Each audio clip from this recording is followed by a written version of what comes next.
In a KG.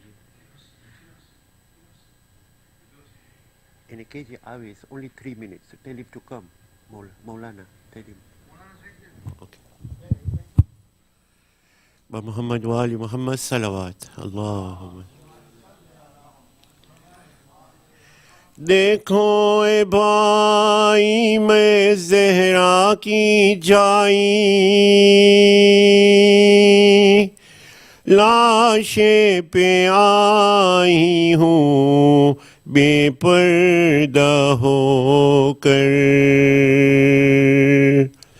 مارا گیا ہے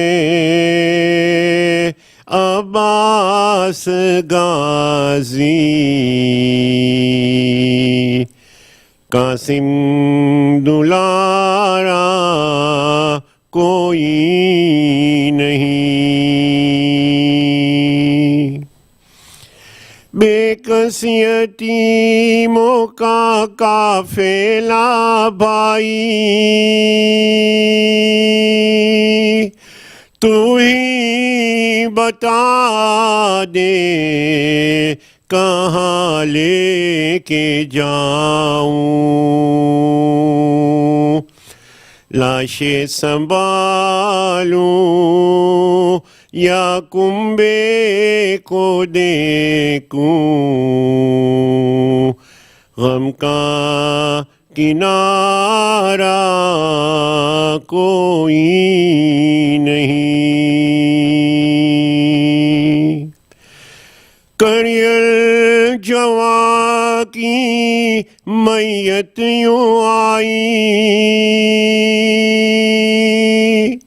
کہتی ہے لیلا اے میرے اکبر مریل جواں کی میت یوں آئی کہتی ہے لیلا ہے میرے اکبر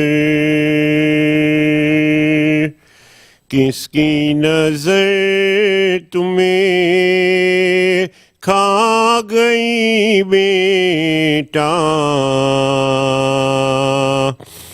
میرا سہارا کوئی نہیں کرم و بلا میں ہم کو ملانا آ کے وہاں ہم پر لے زیارت کرم و بلا میں ہم کو ملانا آ کے وہاں ہم پر لے زیارت ہماری تمنا آئے وہاں ہم اس کے سوا کوئی آرزو نہیں بے کس یتیموں کا قافلہ بھائی تو ہی بتا دے میں کہاں جاؤں لاشیں سنبھالوں یا کنبے کو دیکھوں غم کا کنارہ کوئی نہیں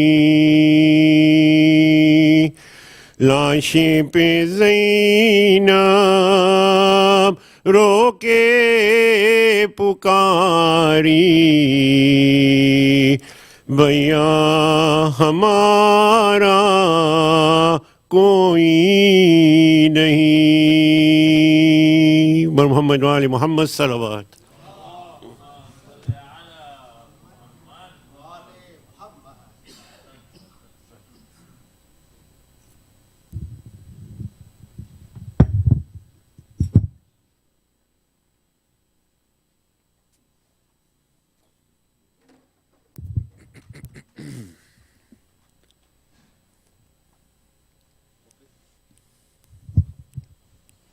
Sheikh Bilal, my elders, brothers and sisters, Assalamu alaikum wa rahmatullahi wa barakatuh.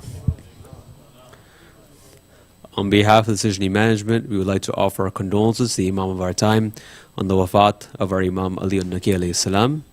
On Thursday, we will be commemorating the Amal Vitl Raghaib, inshallah. Please be on the lookout for the announcements on the Sijni WhatsApp group, as well as Sheikh Bilal's instructions for more information on how to perform the Amal, inshallah. Tonight's Yasin has been sponsored for the Asal Sawab of the Marhumeen that are displayed on the screen. Let us recite al-Fatiha for them as well as their families. Al-Fatiha.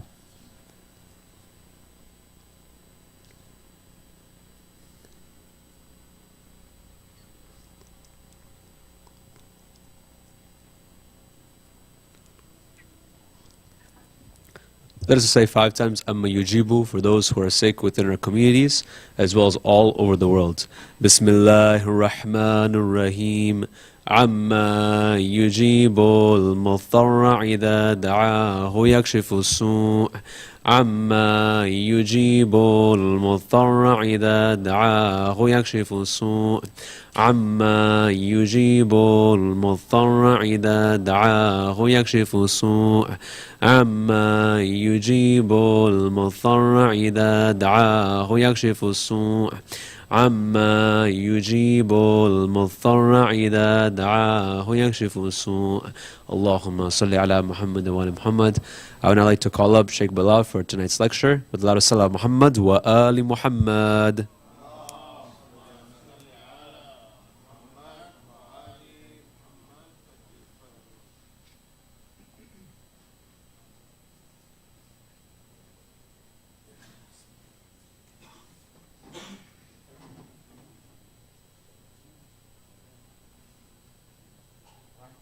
اقرأ سورة الفاتحة. بسم الله الرحمن الرحيم.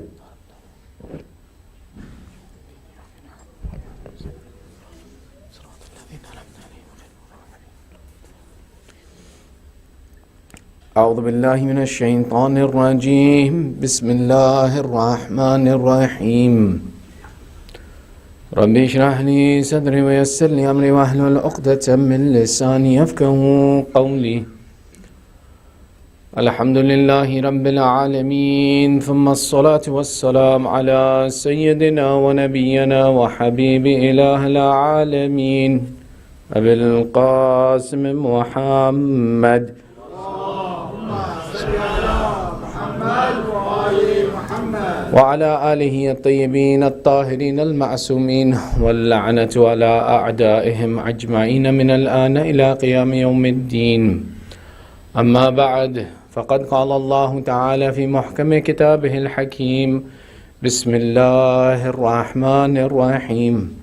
ويقول الذين كفروا لولا أنزل عليه آيات من ربه إنما أنت منذر ولكل قوم هاد. آمنا بالله، صدق الله العلي العظيم. اللهم صل على محمد وآل محمد. Your second salawat for love of Muhammad wa Ali Muhammad.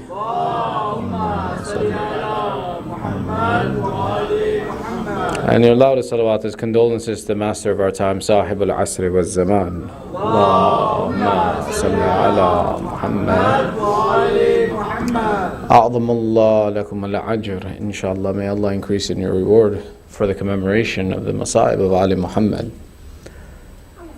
Tonight marks the 3rd night of the month of Rajab that is associated with the shahadat of our 10th Imam Ali ibn Muhammad al-Hadi un-Naqi alayhi salam. Allahumma salli ala Muhammad. One of the titles of our 10th Imam al-Hadi. This title is appropriate for all of our A'imma, but in khusus it refers to this Imam. The relationship of the A'imma as being Hadi, or a guide. One of the places where we see this conversation is in the Quran in Surah al-Ra'd, verse number 7. In Surah Ra'd, 13th chapter of the Holy Quran, the 7th verse, the discussion, وَيَقُولُ الَّذِينَ كَفَرُوا, that the disbelievers are the ones who say, لَوْلَا أُنزِلَ عَلَيْهِ آيَةٌ مِّن رَبِّهِ. Had there been a sign that was revealed to him from his Lord, Allah replies and He says, إِنَّمَا أَنْتَ مُنذِرٌ, and certainly you are only a warner, وَلِكُلِّ قَوْمٍ هَادٍ, and for every nation there is a guide. This verse has some interesting points within it that the disbelievers at the time of the Holy Prophet used to say to him that, why don't you present us with a sign if you're truthful? Now some of the Mufassirin refer to and say with their description of a sign, they said, you tell us about the staff of Musa, you tell us about the camel of Saleh, why don't you have a camel? Why don't you have a staff? And others still would be those that say that, oh yeah, if you're a prophet of God, then turn this thing into gold and let us take from it as much as we want, and then we'll believe that you're a prophet. Allah never allowed or never intended for the Prophet to fulfill the desires of the people to show the signs that they wanted, because if it was one that wanted this sign, another would come with another. No, the signs that our Prophet presented were truth and absolute, but the people themselves were never satisfied to say, is this really a sign of God or not? So therefore Allah, He answers them and He says, إِنَّمَا أَنْتَ مُنذِرٌ. Your job is only to warn them, not to convince them. Your job is only to present the truth. وَمَا عَلَيْنَا إِلَّا الْبَلَاغُ الْمُبِينَ. Allah tells in other places in the Quran that your responsibility is nothing except to announce the truth. So He says, إِنَّمَا أَنْتَ مُنذِرٌ. That certainly all your job is to warn them. Whether they believe you or not, whether they are convinced by the truth or not, whether they believe in the message that we're providing them, it's between them and Allah. And then Allah finishes the verse, وَلِكُلِّ قَوْمٍ هَادٍ, and for every nation there is a guide. The idea of who it's being referred to here as the Had, is the guide. There's a number of different conversations, and the Mufassirin bring about 4 different positions. Some saying that again this is turning back to Rasulullah, that he is the warner and the guide, and Ibn Abbas, who is the Mufassir of the Quran, who is one of the authentic people, gives a narration in one of the interpretations where he says, when I sat with Rasulullah when this verse was revealed, Rasulullah pointed to his chest and he said, Ana al-Munzir wa Ali huwa al-Had. That I am the warner and Ali ibn Abi Talib is the Hadi and the guide of this nation. Sallu ala Muhammad wa ali Muhammad. Allahumma salli ala Muhammad.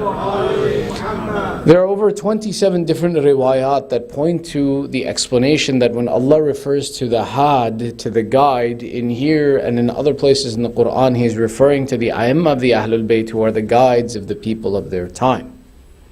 The description that Allah presents in this verse, by the way, Surah Ra'ad, verse number 7, this statement, وَلِكُلِّ قَوْمٍ هَادٍ, is one of the fundamentals that is necessary for us to believe in, because if this is not true, then how can Allah punish a people if He didn't offer them guidance?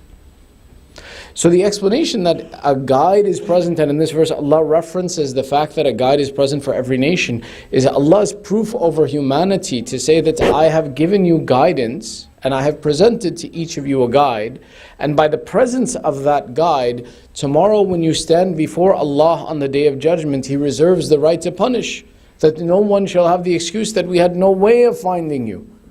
That there is always some aspect of being able to find Allah, which is why Allah makes the statement, وَلِكُلِّ قَوْمٍ هَادٍ, and for every nation there is a guide.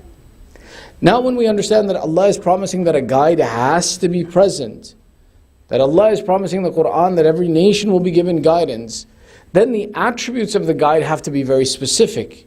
The guide has to be someone who is always a guide and is a guide that makes no mistakes. The ismat of imamat can be established by this principle as well, when we start to understand the idea that if a guide has to be present, that guide cannot be someone who sometimes guides, sometimes doesn't guide, sometimes gets it right, sometimes gets it wrong. Otherwise the nations would again come up and say, Ya Allah, you gave us a guide, but we didn't know He was the guide. He didn't act like the guide. We couldn't see Him guiding. He made mistakes, so we weren't sure when He was guiding us, when He was not. We had no way of determining this information.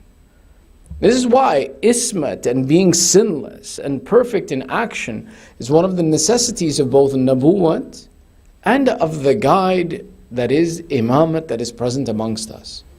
Which is why when we talk about the concept of imamat, every imam is hadi, and every imam is hadi in the sense that every action, every aspect of their personality has to be something that gives the guidance towards Allah and reminds for the sake of Allah.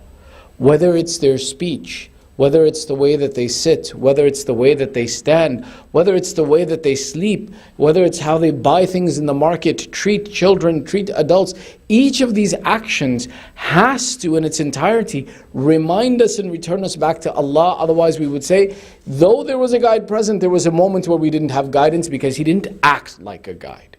He didn't show us guidance.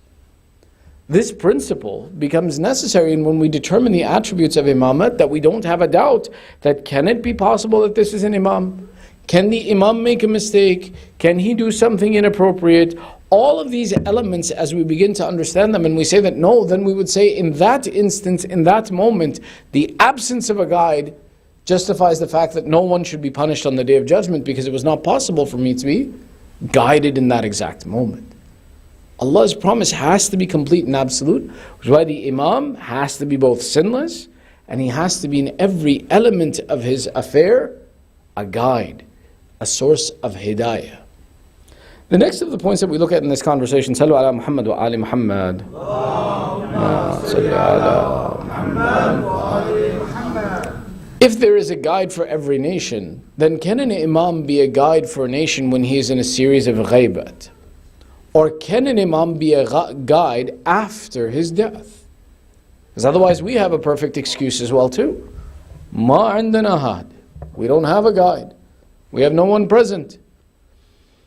An imam continues to guide even in a state of ghaibat, which is why it's important to understand that the imam is not, for example, absent. The imam is present, but he is in the occultation, which refers to the fact that though the imam is present, I don't have the ability to acknowledge his presence or to realize his presence when he is with me. One of the statements, very famous statements about our imam is that when the ghaibat of our imam ends, people shall call out, "We have seen him, but we did not recognize him." It's not unlike the fact that I like to be incognito when I'm not on the pulpit, so that you don't know when I'm around you. I see you shopping. I've been to Maharaja, I've seen you guys there. I see everybody around. But you don't see me. The imam's guidance, the imam's presence, though he may be someone that we don't have the permission to acknowledge his presence, is still guidance for us. The guidance of the imam in this time period is by a number of means. One, by the preservation of the message itself. That's when we want to read the Quran, the fact that we know that the Quran is true, that the Quran has not been changed, is a source of guidance for us. Two, the existence of the imam and the necessity of what the reality will happen when the imam comes is a source of guidance for us. To know that, for example, the promises of the Quran will be fulfilled. When Allah talks about that He will fill this earth with justice, the way that He says that His religion shall overcome all other religions in the Quran, gives us an explanation that there is something coming. The reality of knowing that someone is present who will bring justice into this world, the way it is filled with injustice, one who will take away the affairs of the oppressors and correct them, is a source of guidance for humanity as well to look forward to. The other aspects that we can take a look and understand is that the reality of the imam being present isn't simply the fact that I can see him and therefore he is a guide. No, but rather the sayings of the imam, whether we look at the letters that were written by the imam, the teachings of the imam that are present are a way by which we recognize the truth and the guidance that he has presented to us that continues on even when I cannot interact with him directly. When it comes to an imam who has left this world, is he still a source of guidance? Yes.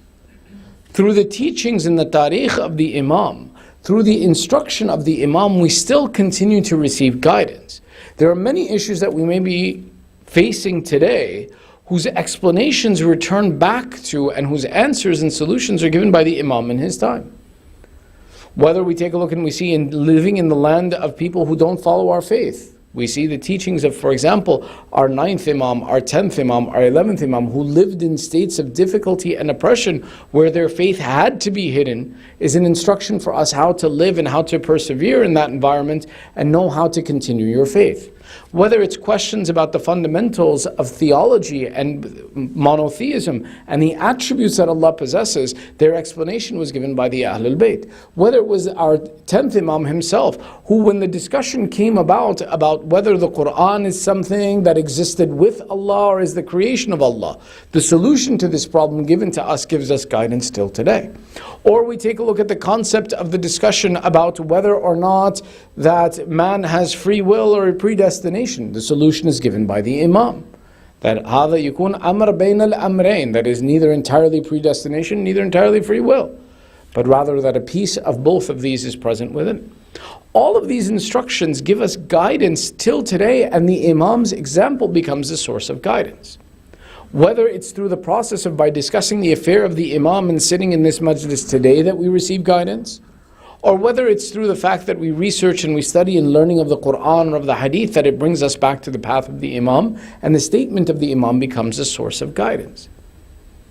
The most prevalent example and understandable example of how an Imam continues to be guidance is given in the example of Imam Hussein ibn Ali al-Shaheed bi Karbala. Sallu ala that till today, whether it's amongst the mu'mineen, the Muslimin, or even those who are not Muslim, the example of Imam Hussein, the waqia of Karbala, the discussion of his shahadat is still till today something that raises the emotion in the heart and creates that revolution in the individual that brings people to the hidayah of Ahlul Bayt. This is why when we talk about Imam Hussein, there is the statement that Inna al-Hussein safinatun najat, that Imam Hussein is the ark of salvation. Why? Because till today, when someone asks Imam Sadiq that aren't you all the ark of salvation? The Imam replies, yes, but the ark of Hussein is broader and faster than ours. It is broader and faster than us. Why? Because that message has a more broader appeal to the entirety of humanity, and that everyone who learns about that message has received a source of guidance to come back to truth and justice. Which is why we have those famous narrations from our ulama that say that should the people all learn about who is Aba Abdullah, every nation will call out Hussein is from us. It's that desire of that guidance that continues. Therefore, an Imam's guidance is not simply by his physical presence that I see him and I achieve guidance, but rather through his message, through his preservation of his efforts, through the work that he presents and the logic that he presents and the promises that are made about the Imam.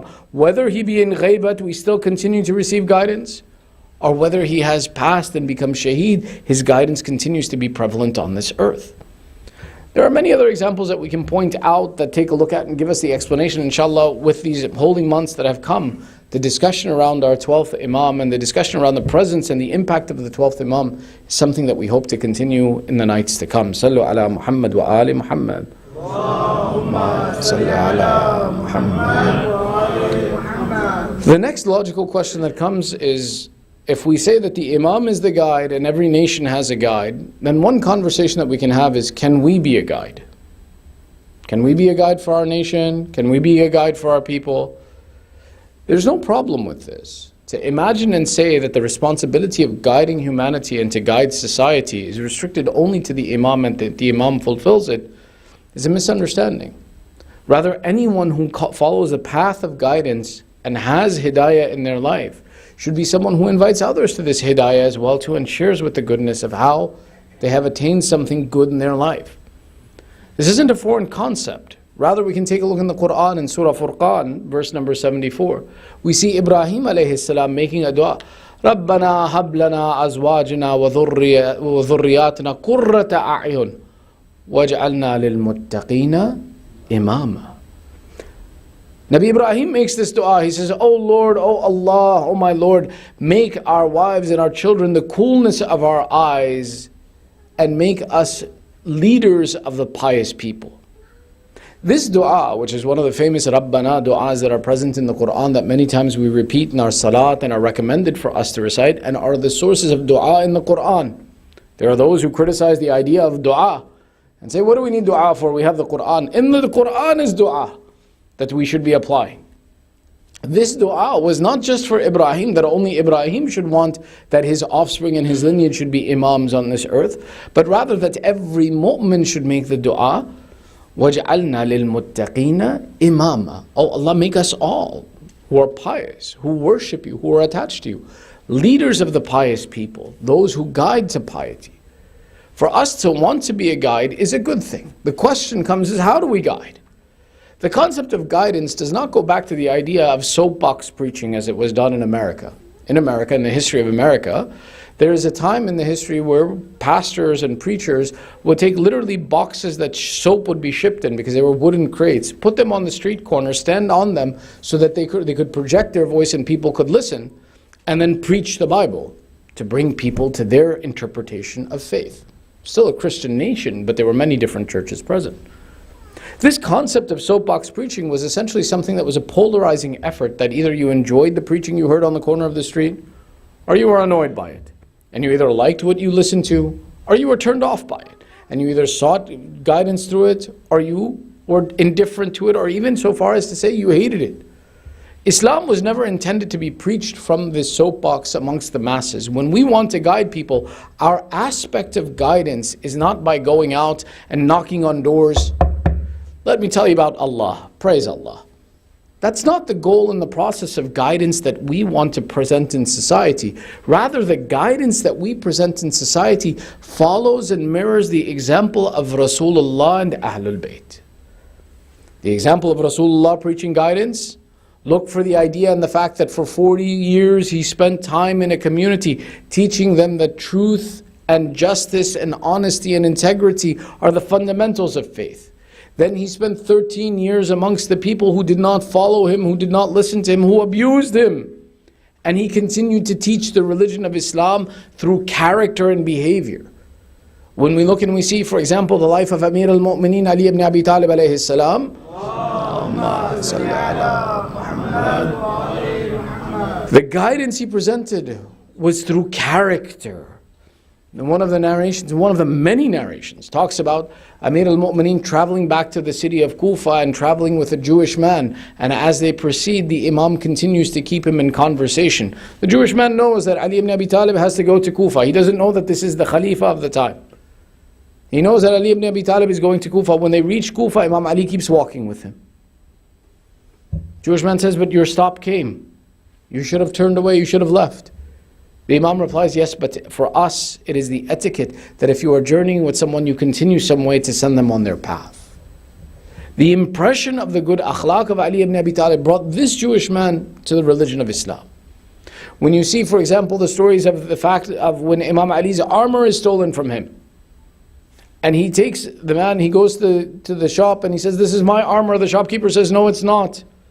Imam Ali says, this is my armor. Shopkeeper says, it's mine, I'm selling it. I have possession. Imam Ali says, let's go to the judge. They go before the judge. The judge turns and says, yes, Amir al-Mu'mineen, what do you want me to do? The shopkeeper's face starts to change color.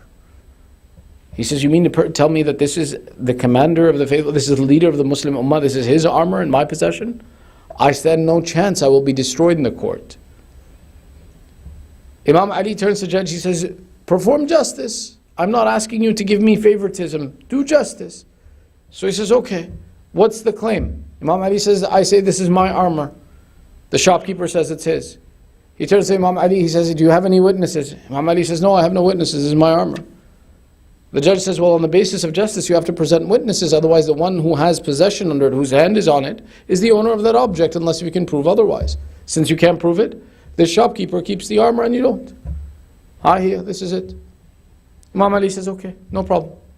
The shopkeeper follows him and he says, I swear that there is no God but Allah and there is no messenger except Rasulullah, and you are certainly the authority of Allah on this earth. Sallu ala Muhammad wa ali Muhammad.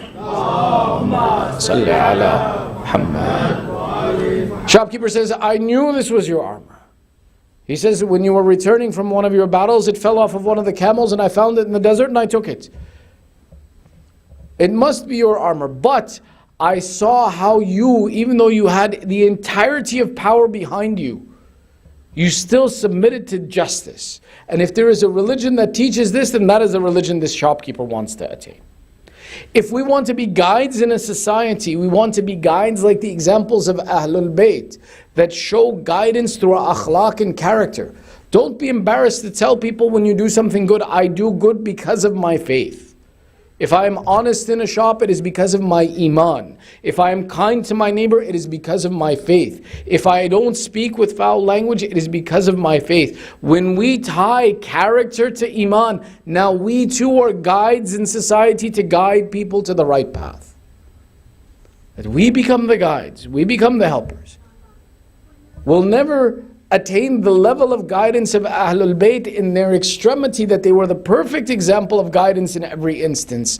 But we will make an impact in the society we live in the environment we live in, that if our Imam was the guide for humanity, then we are guides in our towns, in our houses, in our neighborhoods, that we teach people what the character of Islam is. The beauty of the example of guidance is seen in the life of this 10th Imam, whose laqab became al-Hadi.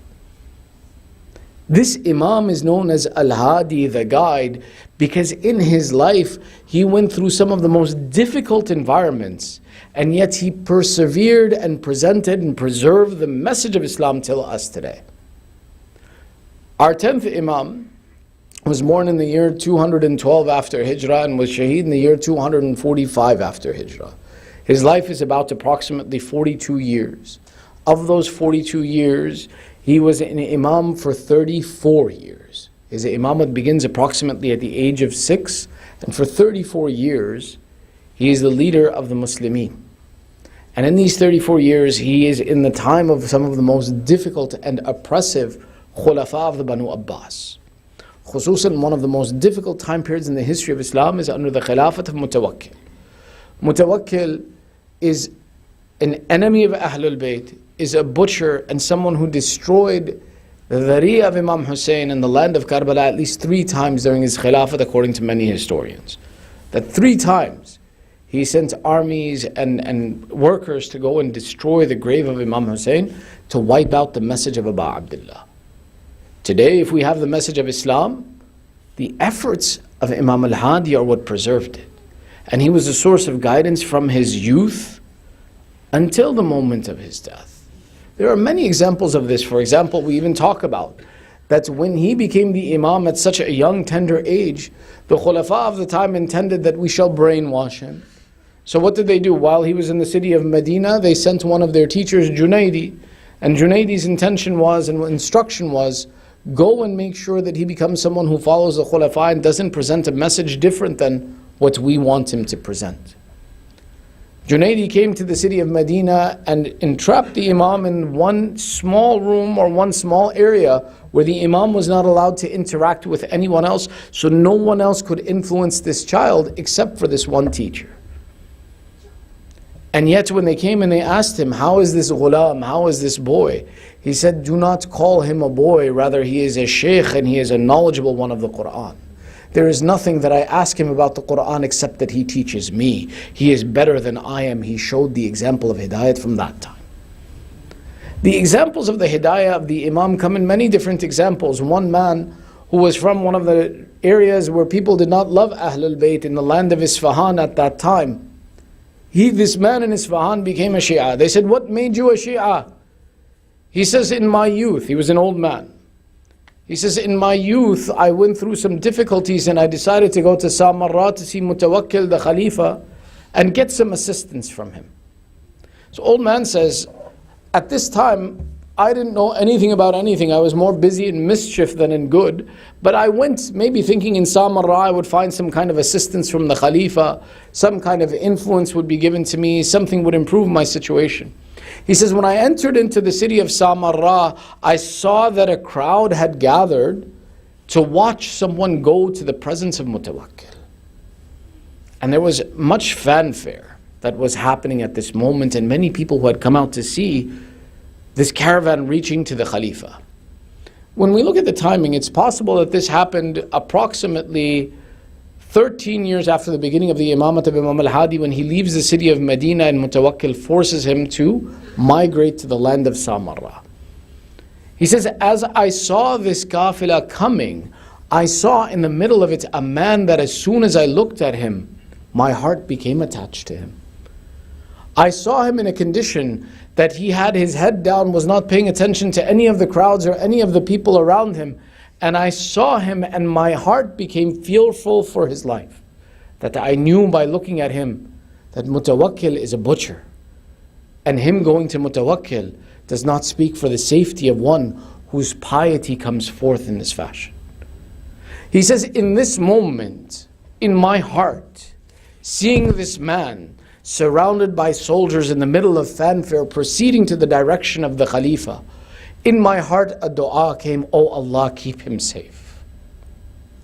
Oh Allah, he is proceeding to one who is a butcher, who is a dhalim, who is an oppressor. Oh Allah, let him not come to harm. Let not the beauty of him, let not the dignity and piety of him be destroyed by this Mutawakkil. He says, in my heart, as I was making this dua, that man on the horse turned in my direction, and he whispered and spoke to me quietly as if it was just to me. And he said, Allah has accepted your prayer for me, and Allah has accepted my prayer for you. And I pray that Allah give you wealth, rizq, and children in this life, and much great success. That man, he says, when I left that place, and he says, I did not yet believe in who this was or know who this was. But as soon as I left that city of Samarra, I didn't meet Mutawakkil, I didn't want to see anyone. This moment was enough for me. I left. And when I reached home, my doors of success had opened, and wealth came to me. And I had 10 sons. And from there, I learned of who this was. And I became the Shia of Muhammad wa Ali Muhammad.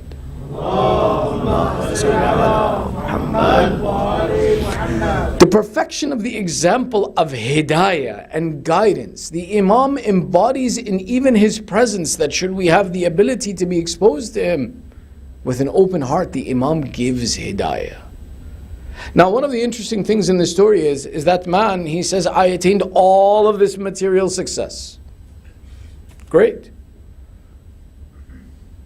But us who love the Imam, we're mubtala bih. We have many problems. We have many difficulties. How is it that the Imam gives someone material success just by looking at the Imam? And yet those of us who love him, we go through much difficulty.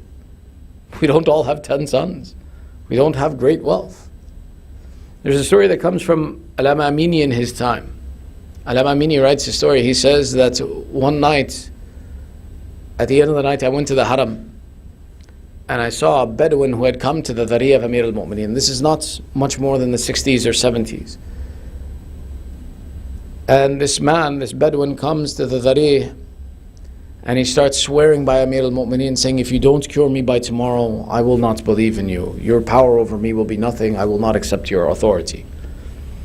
Allama Amini sees him in this condition, and the man is intending to spend all night. He says, if I'm not cured by the end of this night, I don't believe. Allama Amini leaves. The next morning he comes back for Fajr and to see the condition of this man, and he finds this man to be completely cured. No problems. He gets up and he walks away from the Dhari of Amir al-Mu'mineen. Allama Amini is Allama Amini. He's shakhsiyya. What he has done for the sake of Islam is not replicated in many, if any, people. But Allama Amini comes to the Dhari of Amir al-Mu'mineen. He says, oh Amir al-Mu'mineen, I suffer through so many health issues and difficulties, and I am your sincere servant, and you never cured me. And this one, he came to you one night. He says he wouldn't believe in you, and you cured him. In his heart was something. Allama Amini says, when I went home, and the next time I slept, in my sleep, I saw that Amir al-Mu'mineen came to me and he said, oh Amini, we know everyone by their ability. You, even if we don't cure you, where are you going to go? You will always be here in our love. That one was weak, so we gave him what he wanted. You see, the greatest hidayah and guidance that the Imam gives, the greatest assistance that the Imam gives, the greatest support that the Imam gives us for his love, is not that he makes us wealthy and that we all drive Lamborghinis and that we all have wealth. This would mean that one who has faith and one who doesn't have faith, there's no difference between them. Because I don't need faith to attain all this wealth. Whether I'm a Muslim or not a Muslim, I can attain this wealth. The hidayah of the Imam that the Imam gives to those who love him is not shown by the fact that in this world they are successful. It is shown by the fact that when no material will help you, when no child will help you, that in that instance the Imam is there as a source of hidayah and guidance.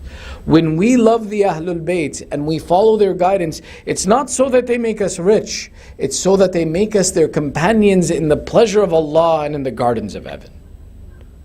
Therefore, for us, the success, which is why this man, he needed that wealth from the Imam to recognize the authority of the Imam. But us, when we love the Ahlul Bayt and believe in their guidance, it's not because they give us wealth, it's that because they give us hidayah and guidance to the path of Allah and the true success, which is the success of the hereafter, which is the greatest achievement that we can possess.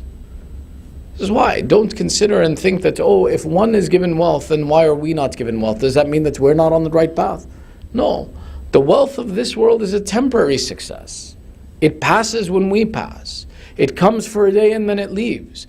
But the success of the hereafter, that is the true guidance that we want to achieve from the Ahlul Bayt, is that guidance that will never leave us, that will benefit our lineage and keep our lineage amongst us in the gardens of heaven, will keep us amongst the companionship of Ahlul Bayt and give us the pleasure of Allah.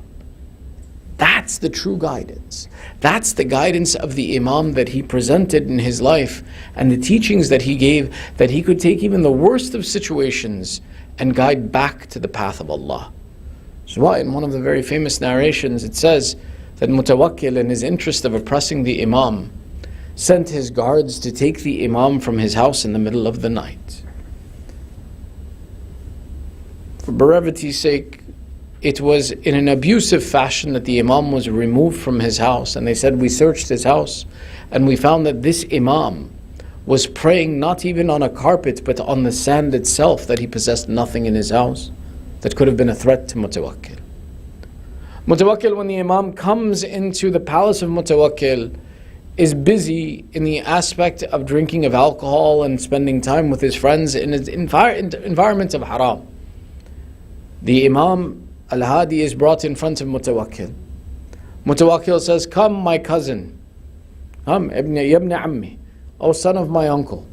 Because Abbas, the uncle of the Prophet, and Abu Talib, the uncle of the Prophet, these are their two lineages. So Mutawakkil says, come my cousin, drink with me. The Imam replies and he says, this najasat, and najasat has never touched my flesh or my blood. I have no intention. Mutawakkil then says, then read for me some poetry.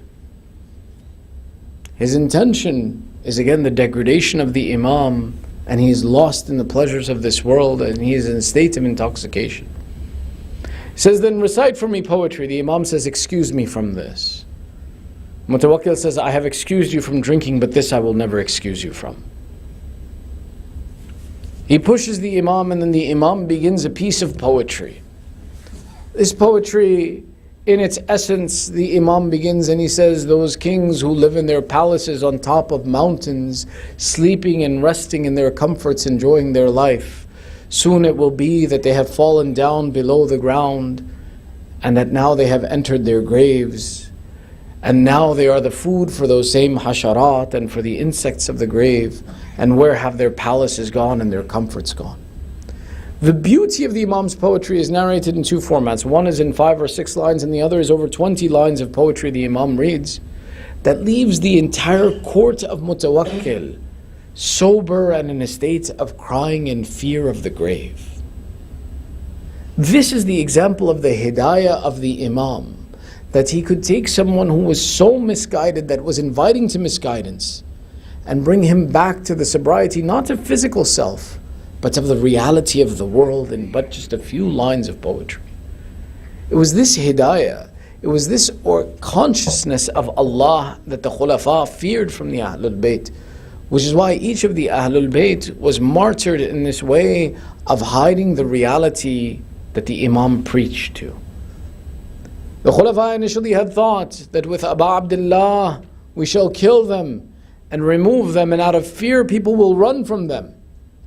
But with the shahadat of Imam Hussein, they found that no, that if we let people know, then the hidayah of this Imam becomes greater in his death than even in his life. So they would imprison the Ahlul Bayt. They would hide them from society. They would lock them away in cells and prisons. And in this way, they had brought Imam al-Hadi for 20 years, for more than 20 years, 21 years. He was locked in the city of Samarra, in an area known as Al-Asghar, that where the soldiers would be kept, so that even the access and the ability to see the Imam would be limited and unavailable. And yet still the influence of the Imam was so great that they had no choice but to poison him. But this Imam, at the end of his life, has his family near him. When Imam al-Hadi is poisoned, he has his sister Hakima who is with him. He has with him his sons that are present with him. The Imam, in this condition of being poisoned, is surrounded by his family and given love in that moment as well too, where they describe and they say that Hakima came and sat by her brother, where the children came and sat by their father, that Imam al-Askari as a young man kept the head of his father in his lap in those final moments as the severity of the poison overtook him. They describe and they say, Araqa jabinuhu, that poison came to the point where the sweat of death overcame his brow, his breathing became shallow, that his eyes began to close, his hands and feet from the severity of the moment of death began to move on the right and left, until eventually the soul of the Imam left his body and the Imam became shaheed in this world. In that moment we would say that Imam al-Hasan came, his son, did his ghusl and kafan. They describe and they say, when the janazah of Imam al-Hadi left the house in Samarra, the soldiers and the people gathered around the house, so much so that the Khalifa became afraid that by seeing the janazah of Imam al-Hadi, that a revolution, a revolt would come out. He made them turn the janazah back and buried Imam al-Hadi in his own house so that people could not approach. And this way today, when you go to the ziyarat of your 10th and 11th Imam, when you go to their grave, you go to the very house that they lived in, and you pay your respects in their house, that my salam to you, O Madloom, who was not even allowed to be removed from your house to be buried. But O Imam al-Hadi, the janazah that left your house was surrounded by the soldiers. There is one more janazah that was surrounded by soldiers. O Imam al-Hussein in Karbala, in Samarra, the soldiers surrounded Imam al-Hadi. They paid their respects. They wanted to follow this janazah and refused. But in Karbala, it was the body of Hussein in the land of Karbala. It was the Asghari and the soldiers watching. And it was the horses of Abu Sa'd on the chest of Hussein ibn Ali. They describe and they say the body of Hussein was trampled in such a way that when Zainul Abidin returned after 3 days to bury his father, they said, we saw Zainul Abidin looking in the field of Karbala. We asked, O Ibn al-Hussein, what are you looking for? He says, there are pieces of my father's chest lost in the sands of Karbala. Zainul Abidin cannot bury his father until he has collected the pieces of his father. Ala la'natullahi ala al-qawm al-zalimin wa saya'lamu alladhina zalamu ayya munqalibin yanqalibun. Inna lillahi wa inna ilayhi raji'un. Ridan biqada'ihi wa tasliman li amrih. Matim Hussein.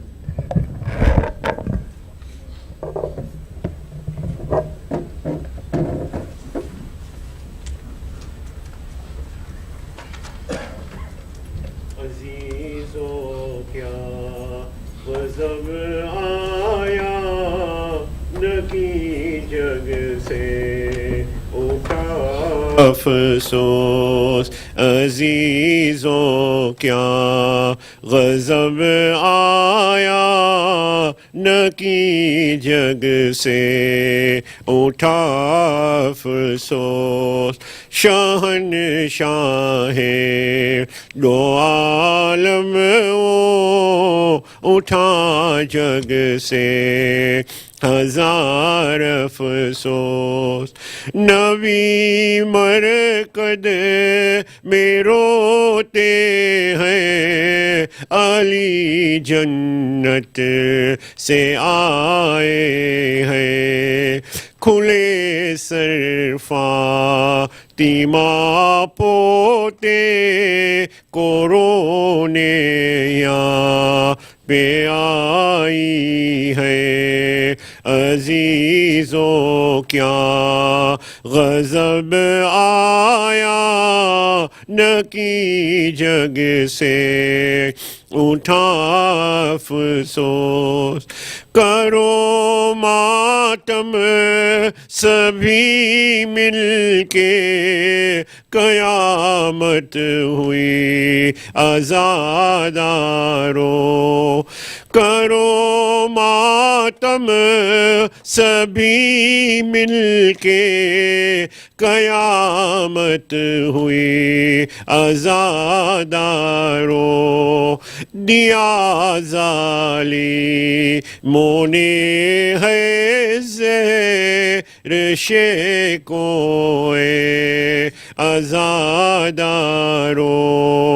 عزیزو کیا غضب آیا نقی جگ سے اٹھا افسوس یوں رو رو عسکری لاشیں پدر پہ کہتے ہیں ہر بار یوں رو رو عسکری لاشیں پدر پہ کہتے ہیں ہر بار ہوا بن باپ کا افسوس کروں کیا میں جگر افغان عزیزوں کیا غضب